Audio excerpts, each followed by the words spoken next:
عبده ورسوله أما بعد فإن خير الحديث كتاب الله وخير الهدي هدي محمد صلى الله عليه وسلم وشر الأمور محدثاتها وكل محدثة بدعة وكل بدعة ضلالة وكل ضلالة في النار. أعوذ بالله من الشيطان الرجيم. بسم الله الرحمن الرحيم. الحمد لله رب العالمين الرحمن الرحيم مالك يوم الدين إلى أن قال سبحانه وتعالى غير المغضوب عليهم ولا الضالين آمین. مسجد اہل حدیث آزاد نگر گھاٹ کوپر کے قابل احترام ذمہ داران، اراکین، منتظمین، اس جامع مسجد کے امام و خطیب برادری محترم فضیلت الشیخ اختر صاحب سنابری، تمام قابل احترام بزرگان، تمام حوصلہ مند نوجوانان، اور اگر مجلس میں خواتین ہیں تو ہماری قابل احترام مائیں اور بہن، اسی طرح سے عزیز بچے، تمام تر حاضرین، سامعین، ساتھیوں، دوستوں، سب سے پہلے تو اللہ تبارک و تعالیٰ کی حمد ہے، اس کا شکر ہے کہ اللہ تبارک و تعالیٰ نے آپ حضرات سے ملاقات کی توفیق عطا فرمائی. اپنے احباب سے، اپنے بزرگوں سے، اپنے دوستوں سے، نوجوانوں سے، ساتھیوں سے اللہ عز و جل نے اپنے گھروں میں سے گھر میں اللہ کی توحید کی دعوت کے سلسلے میں اور دین اسلام کی کتاب و سنت کے نصوص کی روشنی میں، سلف امت کی سیرت کی روشنی میں کچھ باتیں کہنے کی مناسبت سے اکٹھا ہونے کی توفیق عطا فرمائی. اللہ تبارک و تعالیٰ سے دعا کرتے ہیں کہ اللہ عز و جل ہم سبوں کو اس بابرکت مجلس میں اللہ کی کلام کی آیات سے، نبی کریم صلی اللہ علیہ وسلم کی حدیث سے، امت کے سلف صالحین، صحابہ، تابعین، تبع تابعین، خیر القرون کی زندگیوں کے نقوش سے استفادے کی توفیق عطا فرمائے. اللہ تبارک و تعالیٰ اس مجلس کو قبول فرمائے. اللہ تبارک و تعالیٰ ہم سب کے بیٹھنے کو، آنے کو اور اپنے اپنے وقت کو، اپنی مشغولیات کو ترک کر کے اس درس میں، اس مجلس میں حاضر ہونے کا صلہ اللہ تبارک و تعالیٰ دنیا میں آخرت میں عطا فرمائے. آمین رب العالمین. آج کے لیے جس عنوان کا انتخاب محترم نے کیا تھا وہ یہ تھا کہ عقید توحید میں فساد کے اسباب اور اس کا حل، اس کا علاج. توحید کا بگاڑ، توحید میں بگاڑ، اس کے اسباب اور اس کا علاج. عنوان بہت ہی زیادہ اہم ہے، بلکہ سب سے زیادہ اہم عنوان ہے. اس سے زیادہ اہم عنوان دنیا میں نہیں. سارے عناوین، سارے موضوعات، سارے مضامین اس موضوع کے بعد، اس مضمون کے بعد ہے. اس سے زیادہ اہم موضوع ہو ہی نہیں سکتا. اس کی وجہ یہ ہے کہ یہ جس ذات کے بارے میں گفتگو کرنے والا موضوع ہے، مضمون ہے، وہ ہم سب کا خالق و مالک ہے، ہم سب کا مدبر ہے، منتظم ہے، ہم سب کا معبود حقیقی.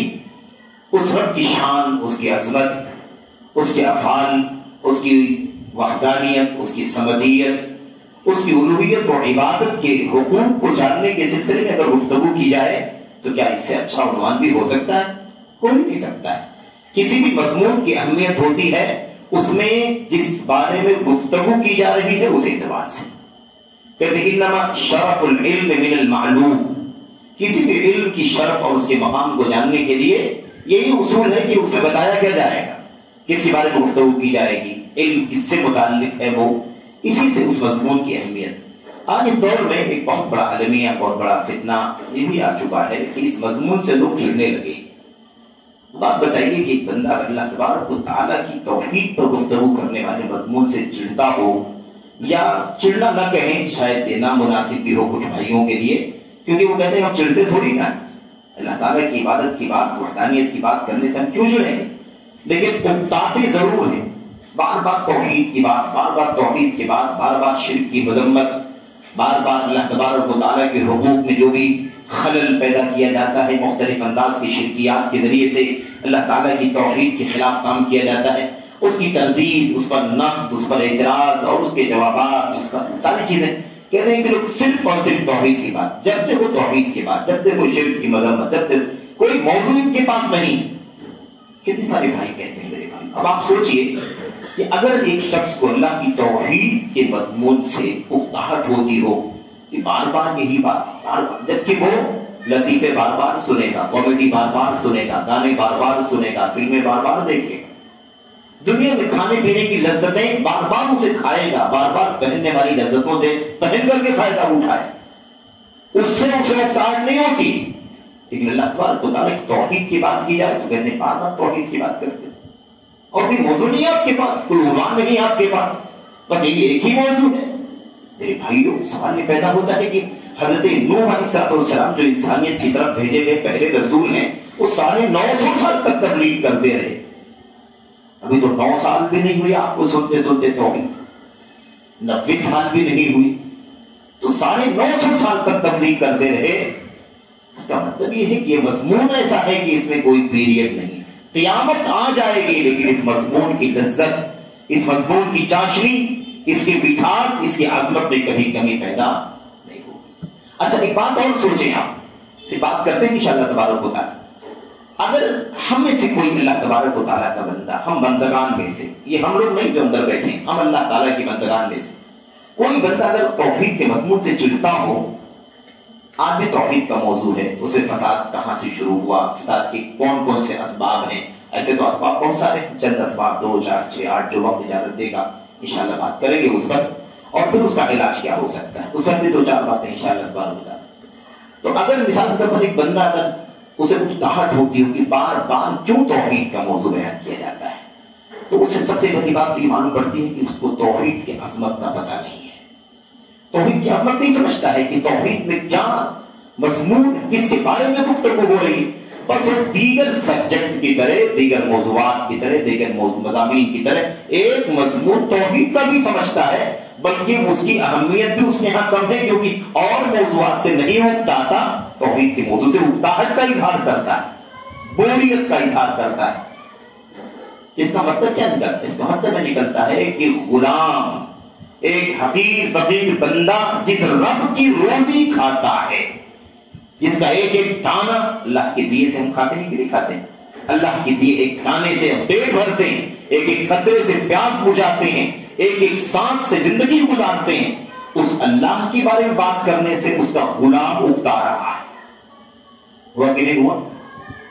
ایک دنوی ماحول میں کسی اور کے بارے میں گفتگو کرے, آدمی بولے گا مت بات کرو, اس کے باس کے بارے میں بات کرو, اس کے مالک کے بارے میں بات کرو, اس پر احسان کرنے والے کی بات کرو, اس کی خیر خواہ کی بات کرو, اس کے ناصح کی بات کرو. خوش ہوگا کہ نہیں خوش ہوگا؟ حیرت ہے اس سوچ پر. میری ایمان کی کمزوری ہی ہے جس کی وجہ سے منظر دیکھنے کو ملتا ہے.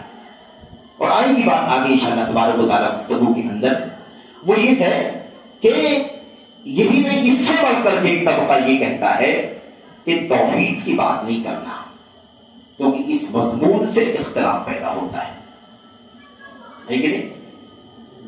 شرک کی مذمت کرنے سے کیا ہوتا ہے, انتشار پیدا ہوتا ہے. بھائی بھائی میں جھگڑا, باپ بیٹے میں جھگڑا, ماں بیٹی میں جھگڑا, میاں بیوی میں جھگڑا, کنبے قبیلے میں جھگڑا, اور رشتے ناتوں میں جھگڑے, علاقوں میں جھگڑے.